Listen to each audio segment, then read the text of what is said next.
Hi friends, welcome back to my channel MR education. ನಾವು ಗ್ರಾಮೀಣ ಸಹಕಾರ ಸಂಸ್ಥೆಗಳು ಅಥವಾ ಕೋಆಪರೇಟಿವ್ ಸೊಸೈಟಿ ಅನ್ನೋ ಸಿಲೆಬಸ್ ಬಗ್ಗೆ ಡಿಸ್ಕಸ್ ಮಾಡ್ತಾಯಿದ್ದೋ. ಸೊ ಈ ಸಿಲೆಬಸ್ನಲ್ಲಿ ಬರುವಂಥ ಮೋಸ್ಟ್ ಇಂಪಾರ್ಟೆಂಟ್ ಪ್ರಶ್ನೆಗಳನ್ನ ಡಿಸ್ಕಸ್ ಮಾಡ್ತಾಯಿದ್ದೋ. ಸೊ ಈ ವಿಡಿಯೋ ಸರಣಿಯಲ್ಲಿ ಏನಾಯಿತು 5ನೇ ವಿಡಿಯೋ ಆಗಿರುತ್ತೆ. ಯಾರೆಲ್ಲ ನಮ್ಮ ಪ್ರೀವಿಯಸ್ ವಿಡಿಯೋಗಳನ್ನ ನೋಡಿಲ್ಲ ಅವ್ರಿಗೆ ನೋಡಿ ಅಂತ ಹೇಳ್ತಾ, ಈ ವಿಡಿಯೋದ PDF ನೋಟ್ಸ್ ಬೇಕು ಅಂದರೆ ನಮ್ಮ ಟೆಲಿಗ್ರಾಮ್ ಚಾನಲ್ಗೆ ಜಾಯ್ನ್ ಆಗಿರೋದ್ರ ಮುಖಾಂತರ ನೋಟ್ಸ್ನ ಪಡ್ಕೋಬೋದು ಅಂತ ಹೇಳ್ತಾ ಇದ್ದೀನಿ. ಲಿಂಕ್ನ ಡಿಸ್ಕ್ರಿಪ್ಷನ್ಲಿ ಹಾಕಿರ್ತೀನಿ, ಜಾಯ್ನ್ ಆಗಿ ಮತ್ತು ನೋಟ್ಸ್ನ ಪಡ್ಕೊಳ್ಳಿ ಅಂತ ಹೇಳ್ತಾ ಬನ್ನಿ ಇವತ್ತಿನ ಪ್ರಶ್ನೆಗಳನ್ನ ಸ್ಟಾರ್ಟ್ ಮಾಡೋಣ. ಪ್ರಶ್ನೆಗಳಿಗೆ ಓದೋಕ್ಕೂ ಮುಂಚೆ ಇನ್ನೂ ಯಾರೆಲ್ಲ ನಮ್ಮ ಚಾನಲ್ನ ಸಬ್ಸ್ಕ್ರೈಬ್ ಆಗಿಲ್ಲ ಅವರಿಗೆ ಸಬ್ಸ್ಕ್ರೈಬ್ ಆಗಿ ಅಂತ ಹೇಳ್ತಾ ಬನ್ನಿ ಮೊದಲನೇ ಪ್ರಶ್ನೆ ನೋಡೋಣ. ಪ್ರತ್ಯೇಕ ಹಾಲು ಉತ್ಪಾದಕರ ಒಕ್ಕೂಟವನ್ನು ಹೊಂದಿರದ ಜಿಲ್ಲೆ ಯಾವುದು ಅಂತ ಕೇಳ್ತಿದ್ದಾರೆ. ಆಪ್ಷನ್ ನೋಡೋಣ. ಶಿವಮೊಗ್ಗ, ಬೆಳಗಾವಿ, ಉಡುಪಿ ಅಥವಾ ಹಾಸನ ಅಂತ ಹೇಳ್ತಿದ್ದಾರೆ. ಇದಕ್ಕೆ ಸರಿಯಾದ ಉತ್ತರ ಬಂದು ಆಪ್ಷನ್ ಸಿ ಆಗುತ್ತೆ. ಅಂದರೆ ಉಡುಪಿಯು ಪ್ರತ್ಯೇಕವಾದ ಹಾಲು ಉತ್ಪಾದಕರ ಒಕ್ಕೂಟವನ್ನು ಹೊಂದಿರದ ಜಿಲ್ಲೆಯಾಗಿರುತ್ತದೆ. ಈ ಮೂರು ಸಹ ಅಂದರೆ ಶಿವಮೊಗ್ಗ, ಬೆಳಗಾವಿ ಮತ್ತು ಹಾಸನ, ಇವು ಮೂರು ಸಹ ಪ್ರತ್ಯೇಕವಾದಂಥ ಹಾಲು ಉತ್ಪಾದಕರ ಒಕ್ಕೂಟವನ್ನು ಹೊಂದಿರುತ್ತವೆ. ಉಡುಪಿ ಹಾಲು ಉತ್ಪಾದಕರ ಘಟಕವನ್ನು ಹೊಂದಿರದ ಜಿಲ್ಲೆಯಾಗಿರುತ್ತೆ ನಮ್ಮ ಕರ್ನಾಟಕದಲ್ಲಿ. ನೆಕ್ಸ್ಟ್ ಪ್ರಶ್ನೆ ನೋಡೋಣ. ಆಹಾರ ಸುರಕ್ಷತಾ ಪ್ರಮಾಣಿತ ಕಾಯ್ದೆ 2006ರ ಪ್ರಕಾರ ಮಾರುಕಟ್ಟೆಯಲ್ಲಿ ಲಭ್ಯವಿರುವ ಟೋನ್ಸ್ ಮಿಲ್ಕ್ ಕನಿಷ್ಠ ಹಾಲಿನ ಕೊಬ್ಬನ್ನು ಹೊಂದಿರಬೇಕು ಅಂತ ಕೇಳ್ತಿದ್ದಾರೆ. ಅಂದರೆ ನಾವು ಮಾರುಕಟ್ಟೆಯಲ್ಲಿ ಖರೀದಿ ಮಾಡುವಂಥ ಟೋನ್ಸ್ ಮಿಲ್ಕ್ನ ಕನಿಷ್ಠ ಕೊಬ್ಬಿನ ದರ ಎಷ್ಟಿರಬೇಕು ಅಂತ ಕೇಳ್ತಿದ್ದಾರೆ. ಆ ಹಾಲಿನಲ್ಲಿ ಕನಿಷ್ಠವಾಗಿ ಕೊಬ್ಬಿನ ದರ ಎಷ್ಟಿರಬೇಕು ಅಂತ ಕೇಳ್ತಿದ್ದಾರೆ. ಆಪ್ಷನ್ ನೋಡೋಣ ಬನ್ನಿ. 1.5%, 3.3%, 4.5%, 3.5% ಅಂತಿದೆ. ಇದಕ್ಕೆ ಸರಿಯಾದ ಉತ್ತರ ಬಂದು 3.5% ಆಗುತ್ತೆ. ಅಂದರೆ ನಾವು ಕೊಂಡುಕೊಳ್ಳುವಂಥ ಮಾರುಕಟ್ಟೆಯ ಟೋನ್ಸ್ ಮಿಲ್ಕ್ನಲ್ಲಿ ಎಷ್ಟು ಕೊಬ್ಬಿರಬೇಕು ಅಂದರೆ 3.5%ರಷ್ಟು ಕೊಬ್ಬು ಅದರಲ್ಲಿ ಪ್ರೆಸೆಂಟ್ ಇರಬೇಕಾಗುತ್ತೆ. ನೆಕ್ಸ್ಟ್ ಪ್ರಶ್ನೆಗೆ ಹೋಗೋಣ ಬನ್ನಿ. ಪ್ರಶ್ನೆ 3 ನೋಡಿ. ನಿವ್ವಳ ಲಾಭದ ಡ್ಯಾಶ್ಗಿಂತ ಕಡಿಮೆ ಇಲ್ಲದ ಮೊತ್ತವನ್ನು ಮೀಸಲು ನಿಧಿಗೆ ವರ್ಗಾಯಿಸಬೇಕು ಅಂತಿದೆ. ಇದು ವರ್ಗಾಯಿಸಬೇಕು ಆಗುತ್ತದೆ ಲಾಸ್ಟಲ್ಲಿ ನೋಡ್ಕೊಳ್ಳಿ ಸರಿಯಾಗಿ. ಇನ್ನೊಂದು ಸಲ ಓದ್ತೀನಿ ಪ್ರಶ್ನೆನ. ನಿವ್ವಳ ಲಾಭದ ಡ್ಯಾಶ್ಗಿಂತ ಕಡಿಮೆ ಇಲ್ಲದ ಮೊತ್ತವನ್ನು ಮೀಸಲು ನಿಧಿಗೆ ವರ್ಗಾಯಿಸಬೇಕು ಅಂತ ಇದೆ. ಆಪ್ಷನ್ ನೋಡೋಣ. 10%, 15%, 20%, 25% ಅಂತಿದೆ. ಎಷ್ಟು ಹಣವನ್ನು ಮೀಸಲು ನಿಧಿಗೆ ವರ್ಗಾಯಿಸಬೇಕು ಅಂತ ನೋಡಿದರೆ 25%ರಷ್ಟು ಹಣವನ್ನು, ಅಂದರೆ ಯಾವ ಹಣ ಅಂದರೆ ನಿವ್ವಳ ಲಾಭದ ಹಣವನ್ನು ಯಾವ ನಿಧಿಗೆ ವರ್ಗಾಯಿಸಬೇಕು ಅಂದರೆ ಮೀಸಲು ನಿಧಿಗೆ ವರ್ಗಾಯಿಸಬೇಕಾಗಿರುತ್ತದೆ. 25%ಗಿಂತ ಕಮ್ಮಿ ಇರದ ಹಣವನ್ನು ನಿವ್ವಳ ಲಾಭದಿಂದ ಮೀಸಲು ನಿಧಿಗೆ ವರ್ಗಾಯಿಸಬೇಕಾಗಿರುತ್ತದೆ. ನೆಕ್ಸ್ಟ್ ಪ್ರಶ್ನೆ ನೋಡೋಣ. ಸಹಕಾರಿ ಸಂಘಗಳ ಕಾಯ್ದೆಯ ಪ್ರಕಾರ ವ್ಯವಸ್ಥಾಪನಾ ಸಮಿತಿಯ ಅಧಿಕಾರಾವಧಿ ಎಷ್ಟು ಎಂದು ಸೂಚಿಸಲಾಗಿದೆ ಅಂತ ಕೇಳ್ತಿದ್ದಾರೆ. ಅಂದರೆ ಸಹಕಾರಿ ಸಂಘಗಳ ಕಾಯ್ದೆಯ ಪ್ರಕಾರ ವ್ಯವಸ್ಥಾಪನಾ ಸಮಿತಿಯಲ್ಲಿರೋರ ಅಧಿಕಾರಾವಧಿ ಎಷ್ಟು ಅಂತ ಕೇಳ್ತಿದ್ದಾರೆ. ಆಪ್ಷನ್ ನೋಡೋಣ. 2 ವರ್ಷಗಳು, 3 ವರ್ಷಗಳು, 4 ವರ್ಷಗಳು ಅಥವಾ 5 ವರ್ಷಗಳು ಮೀರಬಾರದು ಅಂತಿದೆ. ಇದಕ್ಕೆ ಸರಿಯಾದ ಉತ್ತರ ಬಂದು ಆಪ್ಷನ್ ಡಿ ಆಗುತ್ತೆ. ಅಂದರೆ 5 ವರ್ಷಗಳು ಮೀರಬಾರ್ದಾಗಿರುತ್ತೆ ಅವರ ಅಧಿಕಾರ ಅವಧಿಯು. ನೆಕ್ಸ್ಟ್ ಪ್ರಶ್ನೆ ಹೋಗೋಣ. ಸಹಕಾರಿ ಸಂಘದ ವಾರ್ಷಿಕ ವರದಿಯನ್ನು ಅನುಮೋದಿಸುವುದು ಯಾರು ಅಂತ ಕೇಳ್ತಿದ್ದಾರೆ. ಅಂದರೆ ವಾರ್ಷಿಕ ವರದಿಯನ್ನು ಅನುಮೋದನೆ ಮಾಡುವ ಅಧಿಕಾರಿ ಯಾರು ಅಂತ ಕೇಳ್ತಿದ್ದಾರೆ. ಆಪ್ಷನ್ ನೋಡೋಣ ಬನ್ನಿ. ನಿರ್ದೇಶಕರ ಮಂಡಳಿ, ನೋಂದಣಿ ಅಧಿಕಾರಿ, ಸರ್ವ ಸದಸ್ಯರು ಅಥವಾ ಲೆಕ್ಕ ಪರಿಶೋಧಕರು ಅಂತ ಹೇಳ್ತಿದ್ದಾರೆ. ಇದಕ್ಕೆ ಸರಿಯಾದ ಉತ್ತರ ಬಂದು ಆಪ್ಷನ್ ಸಿ ಆಗುತ್ತೆ. ಅಂದರೆ ಆ ಸಂಘದಲ್ಲಿರುವಂಥ ಸರ್ವ ಸದಸ್ಯರು ಸಹ ಅದನ್ನು ಅನುಮೋದನೆ ಮಾಡಬೇಕಾಗಿರುತ್ತೆ. ಸಂಘದಲ್ಲಿ ಎಷ್ಟು ಸದಸ್ಯರಿರ್ತಾರೆ ಅಷ್ಟು ಸದಸ್ಯರು ಸಹ ಯಾವ ವರದಿಯನ್ನು ಅಂದರೆ ವಾರ್ಷಿಕ ವರದಿಯನ್ನು ಅನುಮೋದನೆ ಮಾಡಬೇಕಾಗಿರುತ್ತೆ. ಯಾರು ಅಂದರೆ ಆ ಸಂಘದಲ್ಲಿರುವಂಥ ಎಲ್ಲ ಸದಸ್ಯರು ಸೇರಿ ಆ ವಾರ್ಷಿಕ ವರದಿಯನ್ನು ಅನುಮೋದನೆ ಮಾಡ್ತಾರೆ. ನೆಕ್ಸ್ಟ್ ಪ್ರಶ್ನೆ ಹೋಗೋಣ ಬನ್ನಿ. ನೆಕ್ಸ್ಟ್ ಪ್ರಶ್ನೆ ನೋಡಿ. ಸಾಲಗಾರನ ಕೋರಿಕೆಯ ಮೇರೆಗೆ ಸಹಕಾರಿ ಸಂಘಗಳ ಕಾಯ್ದೆ 1912ರ ಅಡಿಯಲ್ಲಿ ಯಾರು ಪರಿಶೀಲಿಸಬಹುದು ಒಂದು ಸಹಕಾರಿ ಸಂಘವನ್ನು ಅಂತ ಕೇಳ್ತಿದ್ದಾರೆ. ಅಂದರೆ ಒಂದು ಸಹಕಾರಿ ಸಂಘವನ್ನು ಯಾರು ಪರಿಶೀಲನೆ ಮಾಡಬೇಕು ಅಂತ ಕೇಳ್ತಿದ್ದಾರೆ. ಆಪ್ಷನ್ ನೋಡೋಣ. ಆಪ್ಷನ್ ಎ ಅಧ್ಯಕ್ಷರು, ಕಾರ್ಯದರ್ಶಿಗಳು, ನೋಂದಣಿ ಅಧಿಕಾರಿ ಅಥವಾ ಲೆಕ್ಕ ಪರಿಶೋಧಕರು ಅಂತಿದೆ. ಇದಕ್ಕೆ ಸರಿಯಾದ ಉತ್ತರ ಬಂದು ಆಪ್ಷನ್ ಡಿ ಆಗುತ್ತೆ. ಅಂದರೆ ಲೆಕ್ಕ ಪರಿಶೋಧಕರು ಸಹಕಾರಿ ಸಂಘಗಳನ್ನು ಪರಿಶೀಲನೆ ಮಾಡುವಂಥ ಅಧಿಕಾರವನ್ನು ಹೊಂದಿರ್ತಾರೆ. ನೆಕ್ಸ್ಟ್ ಪ್ರಶ್ನೆ ನೋಡಿ. ಸಹಕಾರಿ ಸಂಘಗಳ ಕಾಯ್ದೆಯ 66ನೇ ನಿಯಮವು ಇದಕ್ಕೆ ಸಂಬಂಧಪಟ್ಟಿರುತ್ತದೆ ಅಂತ ಕೇಳ್ತಿದ್ದಾರೆ. ಅಂದರೆ ಸಹಕಾರಿ ಸಂಘಗಳ ಕಾಯ್ದೆಯಲ್ಲಿರುವಂಥ 66ನೇ ನಿಯಮ ಏನು ಹೇಳುತ್ತೆ ಅಂತ ಹೇಳ್ತಿದ್ದಾರೆ. ಆಪ್ಷನ್ ನೋಡಿ. ವಿಚಾರಣೆ ಮತ್ತು ಪರಿಶೀಲನೆ ನಡೆಸುವುದರ ಬಗ್ಗೆ ಹೇಳುತ್ತೆ ಅಂತ ಹೇಳ್ತಿದ್ದಾರೆ. ಆಪ್ಷನ್ ಬಿ ಬಂದು ಲೆಕ್ಕ ಪರಿಶೋಧನೆಯ ಶುಲ್ಕವನ್ನು ವಿಧಿಸುವುದು ಅಂತ ಹೇಳ್ತಿದ್ದಾರೆ. ಆಪ್ಷನ್ ಸಿ ನೋಡಿ ಲೆಕ್ಕ ಪರಿಶೋಧನೆ ಬಗ್ಗೆ ಹೇಳುತ್ತೆ ಅಂತ ಹೇಳ್ತಿದ್ದಾರೆ. ಆಪ್ಷನ್ ಡಿ ಬಂದು ವಸೂಲಾಗದ ಸಾಲವನ್ನು ರದ್ದು ಮಾಡಲು ಹೇಳುತ್ತದೆ ಅಂತ ಹೇಳ್ತಿದ್ದಾರೆ. ಇದಕ್ಕೆ ಸರಿಯಾದ ಉತ್ತರ ಬಂದು ಆಪ್ಷನ್ ಬಿ ಆಗುತ್ತೆ. ಅಂದರೆ ಲೆಕ್ಕ ಪರಿಶೋಧನೆಯ ಶುಲ್ಕಗಳನ್ನು ವಿಧಿಸುವುದರ ಬಗ್ಗೆ ಯಾವುದು ಹೇಳುತ್ತೆ ಅಂದರೆ 66ನೇ ನಿಯಮ ಹೇಳುತ್ತೆ. ಅಂದರೆ 66ನೇ ಪ್ರಕರಣ ಹೇಳುತ್ತೆ. ಯಾವುದರ ಬಗ್ಗೆ? ಲೆಕ್ಕ ಪರಿಶೋಧನೆಯ ಶುಲ್ಕಗಳನ್ನು ವಿಧಿಸುವುದರ ಬಗ್ಗೆ. ಯಾವುದರಲ್ಲಿ ಅಂದರೆ ಸಹಕಾರ ಸಂಘಗಳ ಕಾಯ್ದೆನಲ್ಲಿ. ನೆಕ್ಸ್ಟ್ ಪ್ರಶ್ನೆ ಹೋಗೋಣ ಬನ್ನಿ. ಸಹಕಾರಿ ಬ್ಯಾಂಕುಗಳಲ್ಲಿ ಚರ ಬಂಡವಾಳ ಎಂದರೆ ಏನು ಅಂತ ಕೇಳ್ತಿದ್ದಾರೆ. ಅಂದರೆ ಸಹಕಾರಿ ಬ್ಯಾಂಕುಗಳಲ್ಲಿ ಚರ ಬಂಡವಾಳ ಅಂದರೆ ಯಾವ್ಯಾವುದನ್ನು ಹೊಂದಿರುತ್ತದೆ ಅಂತ ಕೇಳ್ತಿದ್ದಾರೆ. ಆಪ್ಷನ್ ನೋಡೋಣ. ಚರ ಆಸ್ತಿಗಳು ಮತ್ತು ಚರ ಜವಾಬ್ದಾರಿಗಳು ಅಂತಿದೆ. ನೆಕ್ಸ್ಟು ಸ್ಥಿರ ಆಸ್ತಿಗಳು ಮತ್ತು ಸ್ಥಿರ ಜವಾಬ್ದಾರಿಗಳು ಅಂತಿದೆ. ಆಪ್ಷನ್ ಸಿ ನೋಡಿ ಷೇರು ಬಂಡವಾಳ ಮತ್ತು ಠೇವಣಿ ಮತ್ತು ಸಾಲಗಳು ಅಂತಿದೆ. ಆಪ್ಷನ್ ಡಿ ಬಂದು ಮೇಲಿನ ಯಾವುದೂ ಅಲ್ಲ ಅಂತ ಕೊಟ್ಟಿದ್ದಾರೆ. ಇದಕ್ಕೆ ಸರಿಯಾದ ಉತ್ತರ ಬಂದು ಆಪ್ಷನ್ ಸಿ ಆಗುತ್ತೆ. ಅಂದರೆ ಸಹಕಾರಿ ಬ್ಯಾಂಕುಗಳಲ್ಲಿ ಚರ ಬಂಡವಾಳ ಅಂದರೆ ಏನೇನನ್ನು ಒಳಗೊಂಡಿರುತ್ತೆ ಅಂದರೆ ಷೇರು ಬಂಡವಾಳ, ಠೇವಣಿಗಳು ಮತ್ತು ಸಾಲಗಳು, ಈ ಮೂರನ್ನು ಸಹ ಒಳಗೊಂಡಿರೋಂಥದ್ದಕ್ಕೆ ನಾವು ಚರ ಬಂಡವಾಳ ಅಂತ ಕರಿತೀವಿ. ಅದಕ್ಕೆ ನೋಡಿ ಎಕ್ಸ್ಪ್ಲನೇಷನ್ ನೋಡಿ ಕೆಳಗಡೆ. ಸಹಕಾರಿ ಸಂಘದ ಚರ ಬಂಡವಾಳವು ಅದರ ಷೇರು ಬಂಡವಾಳ, ಠೇವಣಿ, ಸಾಲಗಳನ್ನು ಮತ್ತು ಇತರ ವಿಧಾನಗಳಿಂದ ಸಂಗ್ರಹಿಸಲಾದ ನಿಧಿಗಳಾಗಿರುತ್ತದೆ ಅಂತ ಹೇಳ್ತಿದ್ದಾರೆ. ಅಂದರೆ ಚರ ಬಂಡವಾಳ ಏನೇನನ್ನು ಒಳಗೊಂಡಿರುತ್ತೆ ಅಂದರೆ ಷೇರು ಬಂಡವಾಳ, ಠೇವಣಿಗಳು, ಸಾಲಗಳು ಮತ್ತು ಇತರ ವಿಧಾನಗಳಿಂದ ಸಂಗ್ರಹಿಸಲಾದ ನಿಧಿಗಳನ್ನು ನಾವು ಒಟ್ಟಾಗಿ ಏನಂತ ಕರಿತೀವಿ ಅಂದರೆ ಚರ ಬಂಡವಾಳ ಅಂತ ಕರಿತೀವಿ. ನಿವ್ವಳ ಕಾರ್ಯ ಬಂಡವಾಳ ಅಂದರೆ ಏನಂತ ನೋಡೋದಾದ್ರೆ ಇಲ್ಲಿ ನೋಡಿ ಪ್ರಸ್ತುತ ಆಸ್ತಿಗಳು ಮತ್ತು ಪ್ರಸ್ತುತ ಹೊಣೆಗಾರಿಕೆಗಳನ್ನು ನಾವು ಏನಂತ ಕರಿತೀವಿ ಅಂದರೆ ನಿವ್ವಳ ಕಾರ್ಯ ಬಂಡವಾಳ ಅಂತ ಕರಿತೀವಿ. ಸೊ ನೆಕ್ಸ್ಟ್ ಪ್ರಶ್ನೆ ಹೋಗೋಣ ಬನ್ನಿ. ನೆಕ್ಸ್ಟ್ 9ನೇ ಪ್ರಶ್ನೆ ನೋಡಿ. ಭಾರತದಲ್ಲಿ ಇರುವ NCCTಯ ತರಬೇತಿ ಕೇಂದ್ರಗಳ ಸಂಖ್ಯೆ ಎಷ್ಟು ಅಂತ ಕೇಳ್ತಿದ್ದಾರೆ. ಆಪ್ಷನ್ ನೋಡೋಣ. 20, 19, 15, 14 ಅಂತಿದೆ. ಇದಕ್ಕೆ ಸರಿಯಾದ ಉತ್ತರ ಒಂದು ಆಪ್ಷನ್ ಎ ಆಗುತ್ತೆ. ಅಂದರೆ 20 NCCT ತರಬೇತಿ ಕೇಂದ್ರಗಳು ನಮ್ಮ ಭಾರತದಲ್ಲಿ ಇದ್ದಾವೆ. ಸೊ ಅದ್ರ ಬಗ್ಗೆ ಎಕ್ಸ್ಪ್ಲನೇಷನ್ ನೋಡೋದಾರೆ ನೋಡಿ ಇಲ್ಲಿ. 1953ರಲ್ಲಿ ಭಾರತ ಸರ್ಕಾರವು ರಿಸರ್ವ್ ಬ್ಯಾಂಕ್ನೊಂದಿಗೆ ಜಂಟಿಯಾಗಿ ಸಹಕಾರಿ ತರಬೇತಿಗಾಗಿ ಯೋಜನೆಗಳನ್ನು ರೂಪಿಸಲು ಸಹಕಾರಿ ತರಬೇತಿ ಸಮಿತಿ ಅಂದರೆ ಕಮಿಟಿ ಫಾರ್ ಕೋಆಪರೇಟಿವ್ ಟ್ರೈನಿಂಗ್ ಅಂತಿತ್ತು ಮೊದಲು. ಯಾವಾಗ ಅಂದರೆ 1953ರಲ್ಲಿ ಇದೇನಾಗಿತ್ತು ಅಂದರೆ CCT ಅಷ್ಟೇ ಆಗಿದ್ದು. ಅಂದರೆ ಕಮಿಟಿ ಫಾರ್ ಕೋಆಪರೇಟಿವ್ ಟ್ರೈನಿಂಗ್ ಅಷ್ಟೇ ಆಗಿರುತ್ತೆ. ಯಾವಾಗ ಅಂದರೆ 1953ರಲ್ಲಿ. ನೆಕ್ಸ್ಟ್ ಹಂಗೆ ನೋಡಿ ಈ ಸಮಿತಿಯು ದೇಶದಲ್ಲಿ ಸಹಕಾರಿ ಸಂಸ್ಥೆಗಳಿಗೆ, ಲೇಜುಗಳಿಗೆ ಮತ್ತು ಕೇಂದ್ರಗಳಿಗೆ ತಾಂತ್ರಿಕ ನೆರವನ್ನು ಒದಗಿಸುತ್ತದೆ ಹಾಗೂ ಕಾರ್ಯಕ್ರಮಗಳ ಮೌಲ್ಯಮಾಪನ ಮಾಡುತ್ತದೆ. ಅಲ್ಲದೆ ಸಹಕಾರಿ ತರಬೇತಿ ಮತ್ತು ಸಂಶೋಧನೆ ಅಭಿವೃದ್ಧಿಗಾಗಿ ತೆಗೆದುಕೊಳ್ಳಬೇಕಾದ ಕ್ರಮಗಳನ್ನು ಕುರಿತು ಸರ್ಕಾರಕ್ಕೆ ನೀಡುತ್ತದೆ. ಈ ಕಮಿಟಿಯ ಕೆಲಸಗಳೇನಂತ ನೋಡಿದ್ರೆ ಯಾವ ಕಮಿಟಿ ಅಂದರೆ ಕಮಿಟಿ ಫಾರ್ ಕೋಆಪರೇಟಿವ್ ಟ್ರೈನಿಂಗ್ ಎಷ್ಟಲ್ಲಿತ್ತು ಅಂದರೆ 1953ರಲ್ಲಿರುತ್ತೆ.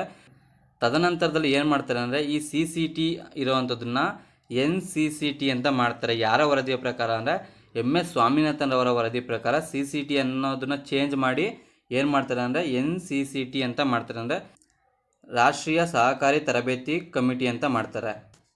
ನೆಕ್ಸ್ಟ್ ನೋಡಿ NCCTಯ ತರಬೇತಿ ಜಾಲ ಯಾವ ಥರ ಇದೆ ಅಂತ ನೋಡೋದಾದರೆ NCCT ರಾಷ್ಟ್ರೀಯ ಮಟ್ಟದಲ್ಲಿ ರಾಷ್ಟ್ರ ಮಟ್ಟದಲ್ಲಿ ಯಾವ ಸಂಸ್ಥೆನ ಹೊಂದಿದೆ NCCT ಅಂತ ನೋಡೋದಾದರೆ ವ್ಯಾಮ್ನಿಕಾಮ್ ಅನ್ನೋ ಒಂದು ಸಂಸ್ಥೆನ ರಾಷ್ಟ್ರ ಮಟ್ಟದಲ್ಲಿ ಇದು ಹೊಂದಿದೆ. ಅದರ ಫುಲ್ ಫಾರ್ಮ್ ಏನು ಅಂತ ನೋಡೋದಾದರೆ Vaikuntha Mehta national institute for cooperative management ಅಂತ ಕೇಳ್ತಾರೆ. ಇದನ್ನು ಫುಲ್ ಫಾರ್ಮ್ಗೂ ಸಹ ಕೆಲವೊಂದು ಸಲ ಕೇಳಿದ್ದಾರೆ, ಕರೆಕ್ಟಾಗಿ ನೋಡ್ಕೊಳ್ಳಿ. ವ್ಯಾಮ್ನಿಕಾಮ್ ಅಂದರೆ Vaikunthnath Mehta national institute for cooperative management ಅಂತ ಪುಣೆಯನ್ನು ಒಳಗೊಂಡಿರುವ 20 ಘಟಕಗಳ ಸಂಸ್ಥೆಯನ್ನು ಹೊಂದಿರುತ್ತದೆ ಅಂತ ಹೇಳ್ತಿದ್ದಾರೆ. ಒಟ್ಟು ಎಷ್ಟು ಅಂತ ಹೇಳಿದ್ದಾರೆ 20 ಘಟಕಗಳನ್ನು ಇದು ಹೊಂದಿದೆ ಅಂತ ಹೇಳ್ತಿದ್ದಾರೆ. ನೆಕ್ಸ್ಟ್ ಇದರ ಪ್ರಾದೇಶಿಕ ಕಚೇರಿಗಳು ಎಲ್ಲೆಲ್ಲಿವೆ ಅಂತ ನೋಡಿದರೆ ಬೆಂಗಳೂರು, ಚಂಡೀಗಢ, ಕಲ್ಯಾಣಿ, ಗಾಂಧಿನಗರ ಮತ್ತು ಪಾಟ್ನಾದಲ್ಲಿದೆ. ಒಟ್ಟು 5 ಪ್ರಾದೇಶಿಕ ಕಚೇರಿಗಳನ್ನು ಇದು ಹೊಂದಿರುತ್ತೆ. ನೆಕ್ಸ್ಟ್ ನೋಡಿದರೆ 14 ಸಹಕಾರಿ ನಿರ್ವಹಣಾ ಸಂಸ್ಥೆಗಳು ಎಲ್ಲೆಲ್ಲಿದ್ದಾವೆ ಅಂತ ಕೊಟ್ಟಿದ್ದಾರೆ. ಇಲ್ಲಿ ನೋಡಿ ಭೋಪಾಲ್, ಭುವನೇಶ್ವರ್, ಚೆನ್ನೈ, ಡೆಹ್ರಾಡೂನ್, ಗುವಾಹಟಿ, ಹೈದರಾಬಾದ್, ಇಂಪಾಲ್, ಜೈಪುರ್, ಕೊಣ್ಣೂರು, ಲಕ್ನೋ, ಮಧುರೈ, ನಾಗ್ಪುರ್, ಪುಣೆ, ತಿರುವನಂತಪುರಂನಲ್ಲಿ ಇವರ 14 ಸಹಕಾರಿ ನಿರ್ವಹಣೆ ಸಂಸ್ಥೆಗಳು ಇದ್ದಾವೆ.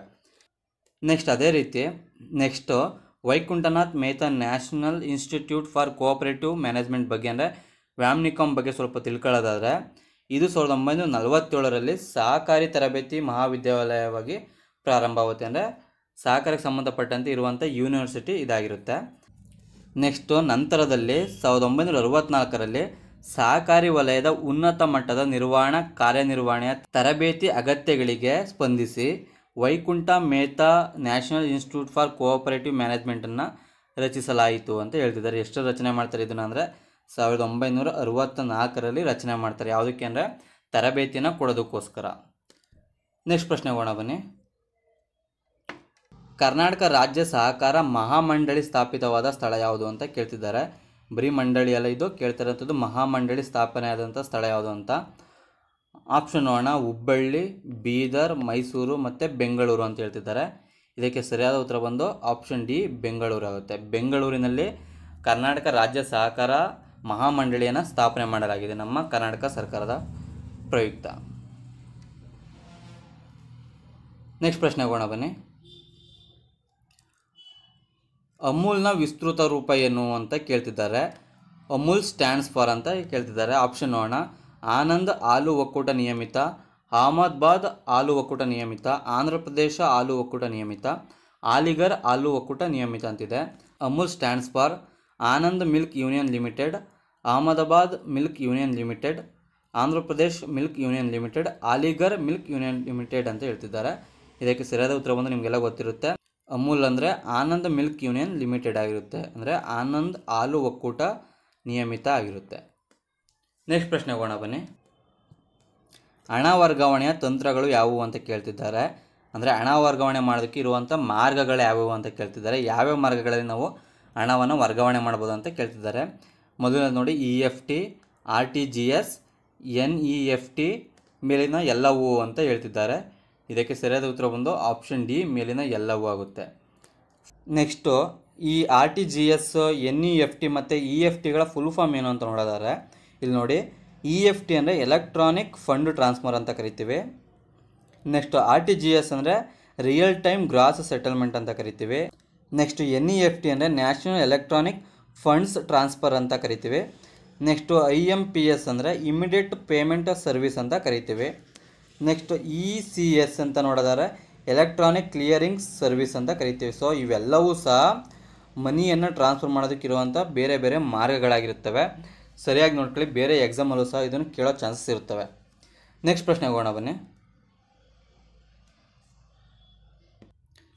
14ನೇ ಪ್ರಶ್ನೆ ನೋಡಿ. ಭಾರತದಲ್ಲಿ ಎಷ್ಟು ಹಂತದ ಕ್ರೆಡಿಟ್ ಸಹಕಾರಿ ರಚನೆಯು ಅಸ್ತಿತ್ವದಲ್ಲಿದೆ ಅಂತ ಕೇಳ್ತಿದ್ದಾರೆ. ಆಪ್ಷನ್ ನೋಡೋಣ. 2 ಹಂತ, 4 ಹಂತ, 1 ಹಂತ ಅಥವಾ 3 ಹಂತ ಅಂತಿದೆ. ಇದಕ್ಕೆ ಸರಿಯಾದ ಉತ್ತರ ಬಂದು 3 ಹಂತ ಆಗಿರುತ್ತೆ, ಅಂದರೆ ಆಪ್ಷನ್ ನಂಬರ್ ಡಿ ಆಗಿರುತ್ತೆ. ಆ 3 ಹಂತಗಳು ಯಾವುವು ಅಂತ ನೋಡೋದಾದ್ರೆ, ಪ್ರಾಥಮಿಕ ಹಂತದಲ್ಲಿ ಯಾವನ್ನು ನೋಡ್ತೀವಿ ಅಂದರೆ ಪ್ರಾಥಮಿಕ ಕ್ರೆಡಿಟ್ ಸೊಸೈಟಿಗಳನ್ನ ನೋಡ್ತೀವಿ. ನೆಕ್ಸ್ಟು ಕೇಂದ್ರ ಸಹಕಾರಿ ಬ್ಯಾಂಕ್ಗಳನ್ನ ನೋಡ್ತೀವಿ, ಅಂದರೆ ಡಿಸ್ಟಿಕ್ ಲೆವೆಲ್ನಲ್ಲಿ DCC ಬ್ಯಾಂಕ್ಗಳು ಅಂತ ನೋಡ್ತೀವಿ. ನೆಕ್ಸ್ಟು ರಾಜ್ಯ ಮಟ್ಟದಲ್ಲಿ ನೋಡಿದ್ರೆ ಅಪೆಕ್ಸ್ ಬ್ಯಾಂಕ್ಗಳನ್ನ ನೋಡ್ತೀವಿ ರಾಜ್ಯ ಮಟ್ಟದಲ್ಲಿ. ಸೊ ನಿಮ್ಗೆ ಅರ್ಥ ಆಗಿರ್ಬೋದು, ಭಾರತದಲ್ಲಿ ಎಷ್ಟು ಹಂತದ ಕ್ರೆಡಿಟ್ ಸಹಕಾರಿ ರಚನೆ ಅಸ್ತಿತ್ವದಲ್ಲಿದೆ ಅಂದರೆ 3 ಹಂತದ್ದಾಗಿರುತ್ತೆ. ಆ 3 ಹಂತಗಳು ಯಾವುವು ಅಂದರೆ ಪ್ರಾಥಮಿಕ ಸೊಸೈಟಿಗಳು, ಕೇಂದ್ರ ಸಹಕಾರಿ ಬ್ಯಾಂಕುಗಳು, ರಾಜ್ಯ ಸಹಕಾರಿ ಬ್ಯಾಂಕುಗಳು ಅಂತ ಕರೀತೀವಿ. ಇದು ಎಲ್ಲ ಎಕ್ಸಾಂಪಲ್ ಆಗಿರುತ್ತೆ. DCC ಬ್ಯಾಂಕ್ ಅಂದರೆ ಎಕ್ಸಾಂಪಲ್ ಆಗಿರುತ್ತೆ. ನೆಕ್ಸ್ಟ್ ಅಪೆಕ್ಸ್ ಬ್ಯಾಂಕು ಸಹ ರಾಜ್ಯ ಸರ್ಕಾರದ ಸಹಕಾರಿ ಬ್ಯಾಂಕುಗಳಿಗೆ ಎಕ್ಸಾಂಪಲ್ ಆಗಿರುತ್ತೆ. ನೆಕ್ಸ್ಟ್ ಪ್ರಶ್ನೆ ಹೋಗೋಣ ಬನ್ನಿ. 15ನೇ ಪ್ರಶ್ನೆ ನೋಡಿ. ಸಹಕಾರ ಇಲಾಖೆಯಲ್ಲಿ ತಂತ್ರಜ್ಞಾನ ಮತ್ತು ಮಾನವ ಸಂಪನ್ಮೂಲಗಳ ಉನ್ನತೀಕರಣ ನಿಧಿ ಯಾವುದಕ್ಕೆ ಸಂಬಂಧಪಟ್ಟಿದೆ ಅಂತ ಕೇಳ್ತಿದ್ದಾರೆ. ಸೊ ಆಪ್ಷನ್ ನೋಡೋಣ ಬನ್ನಿ. ಮೂಲಭೂತ ಸೌಕರ್ಯಗಳ ಅಭಿವೃದ್ಧಿ, ಕಟ್ಟಡಗಳ ನಿರ್ಮಾಣ, ಸಹಕಾರ ಇಲಾಖೆಯ ಅಧಿಕಾರಿ ಮತ್ತು ನೌಕರರಿಗೆ ತರಬೇತಿ ನೀಡಿ ಕಾರ್ಯದಕ್ಷತೆಯನ್ನು ಹೆಚ್ಚಿಸುವುದು, ಅಥವಾ ಮೇಲಿನ ಯಾವುದೂ ಅಲ್ಲ ಅಂತ ಹೇಳ್ತಿದ್ದಾರೆ. ಇದಕ್ಕೆ ಸರಿಯಾದ ಉತ್ತರ ಒಂದು ಆಪ್ಷನ್ ಸಿ ಆಗುತ್ತೆ. ಅಂದರೆ ತಂತ್ರಜ್ಞಾನ ಮತ್ತು ಮಾನವ ಸಂಪನ್ಮೂಲಗಳ ಉನ್ನತೀಕರಣ ನಿಧಿ ಯಾವುದಕ್ಕೆ ಸಂಬಂಧಪಟ್ಟಿದೆ ಅಂದರೆ ಆ ಸಹಕಾರ ಇಲಾಖೆಯಲ್ಲಿ ಕೆಲಸ ಮಾಡುವಂಥ ಅಧಿಕಾರಿಗಳು ಮತ್ತು ನೌಕರರಿಗೆ ತರಬೇತಿ ನೀಡಿ ಅವರ ಕಾರ್ಯಕ್ಷಮತೆಯನ್ನು ಹೆಚ್ಚಿಸುವುದಕ್ಕೆ ಸಂಬಂಧಪಟ್ಟಿರುತ್ತದೆ. ನೆಕ್ಸ್ಟ್ 16ನೇ ಪ್ರಶ್ನೆ ನೋಡಿ. DCC ಬ್ಯಾಂಕ್ಗಳನ್ನು ತಮ್ಮ ಶಾಖೆಗಳ ಮೂಲಕ 5 ಲಕ್ಷದವರೆಗೆ ಯಾವ ಗುಂಪುಗಳಿಗೆ ನಿವ್ವಳ ಶೂನ್ಯ ಬಡ್ಡಿ ದರದಲ್ಲಿ ಸಾಲವನ್ನು ನೀಡಬಹುದು ಅಂತ ಕೇಳ್ತಿದ್ದಾರೆ. ಅಂದರೆ 0% ಬಡ್ಡಿ ದರದಲ್ಲಿ ಯಾವ ಗುಂಪುಗಳಿಗೆ 5 ಲಕ್ಷದವರೆಗಿನ ಸಾಲವನ್ನು ಸಹಕಾರ ಬ್ಯಾಂಕ್ಗಳು ನೀಡಬಹುದು ಅಂತ ಕೇಳ್ತಿದ್ದಾರೆ. ಆಪ್ಷನ್ ನೋಡೋಣ. ಪರಿಶಿಷ್ಟ ಜಾತಿ ಸ್ವಸಹಾಯ ಗುಂಪುಗಳು, ಅಥವಾ ಕಾರ್ಮಿಕ ಸ್ವಸಹಾಯ ಗುಂಪುಗಳಿಗೆ, ಅಥವಾ ಮಹಿಳಾ ಸ್ವಸಹಾಯ ಗುಂಪುಗಳಿಗೆ, ಅಥವಾ ಹಿಂದುಳಿದ ಸ್ವಸಹಾಯ ಗುಂಪುಗಳಿಗೆ ಅಂತ ಹೇಳ್ತಿದ್ದಾರೆ. ಸೊ 5 ಲಕ್ಷದವರೆಗಿನ ಸಾಲವನ್ನು ಯಾವ ಗುಂಪುಗಳಿಗೆ ನೀಡಬಹುದು ಅಂತ ನೋಡಿದರೆ ಇದಕ್ಕೆ ಸರಿಯಾದ ಉತ್ತರ ಒಂದು ಆಪ್ಷನ್ ಸಿ ಆಗುತ್ತೆ. ಅಂದರೆ ಮಹಿಳಾ ಸ್ವಸಹಾಯ ಗುಂಪುಗಳಿಗೆ DCC ಬ್ಯಾಂಕ್ಗಳು 5 ಲಕ್ಷದವರೆಗಿನ ಶೂನ್ಯ ಬಡ್ಡಿ ದರದಲ್ಲಿ ಸಾಲವನ್ನು ನೀಡಬಹುದಾಗಿರುತ್ತೆ. ಸೊ ನೆಕ್ಸ್ಟ್ ಪ್ರಶ್ನೆಗೆ ಹೋಗೋಣ ಬನ್ನಿ.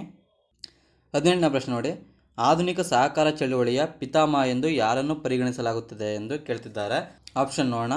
ಮಹಾತ್ಮ ಗಾಂಧಿ, ನೆಹರು, ರಾಬರ್ಟ್ ಓವನ್ ಅಥವಾ ಡಾಲ್ ಹೌಸಿ ಅಂತ ಹೇಳ್ತಿದ್ದಾರೆ.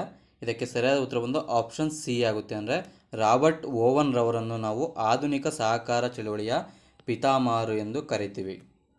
ನೆಕ್ಸ್ಟ್ ಪ್ರಶ್ನೆ ನೋಡಿ, ಭಾರತದ ಮೊಟ್ಟ ಮೊದಲ ಸಹಕಾರ ಸಂಘಟನೆ ನೋಂದಣಿಯಾದ ವರ್ಷ ಎಷ್ಟು ಅಂತ ಕೇಳ್ತಿದ್ದಾರೆ. ಅಂದರೆ ಭಾರತದಲ್ಲಿ ಮೊಟ್ಟ ಮೊದಲಿಗೆ ಸಹಕಾರಿ ಸಂಘಟನೆ ಎಷ್ಟರಲ್ಲಿ ನೋಂದಣಿ ಆಯಿತು ಅಂತ ಕೇಳ್ತಿದ್ದಾರೆ. ಆಪ್ಷನ್ ನೋಡೋಣ. 1905, 1906, 1910, 1920 ಅಂತ ಹೇಳ್ತಿದ್ದಾರೆ. ಇದಕ್ಕೆ ಸರಿಯಾದ ಉತ್ತರ ಬಂದು ಆಪ್ಷನ್ ಎ 1905 ಆಗಿರುತ್ತೆ. ಅಂದರೆ ಭಾರತದಲ್ಲಿ ಪ್ರಪ್ರಥಮ ಬಾರಿಗೆ 1905ರಲ್ಲಿ ಸಹಕಾರ ಸಂಘಟನೆ ನೋಂದಣಿ ಆಗಿರುತ್ತದೆ. ಕೆಲವೊಂದು ಪ್ರಶ್ನೆಗಳು ರಿಪೀಟೆಡ್ ಆಗಿವೆ. ಯಾಕೆ ಅಂತ ಹೇಳಿದ್ರೆ ನಾನು ಇಲ್ಲಿ ತಗೊಬರ್ತಿರೋಂಥದ್ದು ಬಂದು ಕ್ವಶನ್ ಪೇಪರ್ಲಿರೋ ಕ್ವಶನ್ಗಳಾಗಿರುತ್ತೆ. ಕೆಲವೊಂದು ಪ್ರಶ್ನೆ ಪತ್ರಿಕೆಗಳಲ್ಲಿ ಹಿಂದೆ ಕೇಳಿರುವಂಥ ಪ್ರಶ್ನೆಗಳನ್ನು ಸಹ ಕೇಳಿದ್ದಾರೆ. ಸೊ ಹಾಗಾಗಿ ಇವೆಲ್ಲ ರಿಪೀಟೆಡ್ ಆಗಿರುವಂಥವು. ಅಂದರೆ ಪ್ರೀವಿಯಸ್ ಇಯರ್ಗಳು ಸಹ ಈ ಪ್ರಶ್ನೆಗಳನ್ನ ಕೇಳಿದ್ದಾರೆ. ಮತ್ತು ಅದೇ ಪ್ರಶ್ನೆಗಳು ಇನ್ನೊಂದು ಬೇರೆ ಕ್ವಶನ್ ಪೇಪರ್ಲು ಸಹ ರಿಪೀಟೆಡ್ ಆಗಿವೆ ಅಂತ ಅನ್ಕೋಬೇಕು ನೀವು.